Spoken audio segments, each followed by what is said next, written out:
My in-laws accidentally fall off a cliff in the middle of a mountain hike, but my wife, Stella Covington, who's also the leader of the search and rescue team in charge of that area, refuses to accept the rescue mission. Instead, she sets off fireworks with her junior, Noah Reed, to celebrate her birthday. By the time my in-laws are found, they've already died. Their corpses are left broken and battered. Only then does Stella call me on the phone casually. Have your parents' bodies delivered to my team. Noah needs to dissect 2 more bodies in order to receive his license as a forensic doctor. It turns out that Stella thought my parents were the ones who died. I just chuckle and return. After that, I have the mangled and unrecognizable bodies delivered to Stella's team. Chapter: the bodies had just been removed when my wife, Stella Covington, finally showed up with her junior, Noah Reed. Ugh, this is so gross. I'm going to have nightmares tonight, Noah screamed, hiding behind Stella.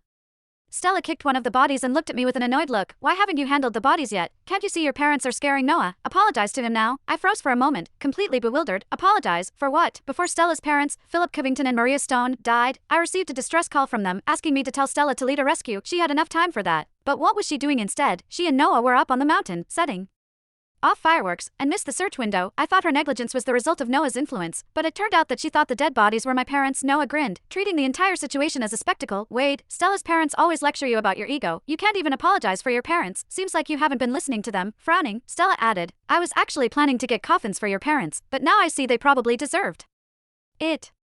They raised such a rude son. Guess it's only fair that they paid for your mistakes. I shot her a cold look. Prepare the coffins or don't. I don't care, but don't talk about my parents like that. With a look of sheer annoyance, Stella ordered her team. These people aren't worth our time. Just find a stretcher to take the bodies back. Noah added with a smug look. Why bother with a stretcher? Didn't we just bring a garbage truck? Just throw the bodies in there. Wade, you won't be mad, right?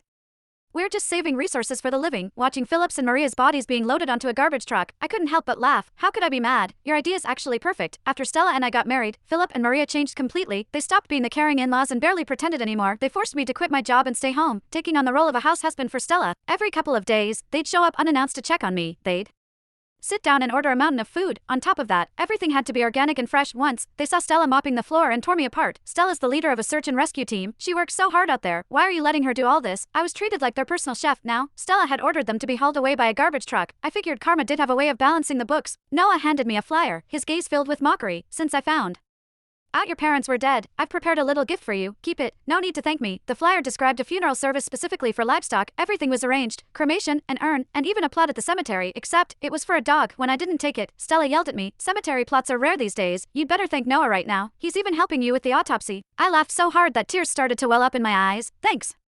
Once the autopsy's done, I'll make sure to bury them here. As I watched Philip and Maria being driven away in the garbage truck, I found myself genuinely looking forward to seeing Stella's reaction when she found out who was really dead. I called Mom and Dad to confirm they were safe, then contacted a lawyer to draft a divorce agreement. Just then, the cops showed up. We suspect the couple who fell off the cliff yesterday were murdered. Could you tell us what you know? It turned out Philip and Maria hadn't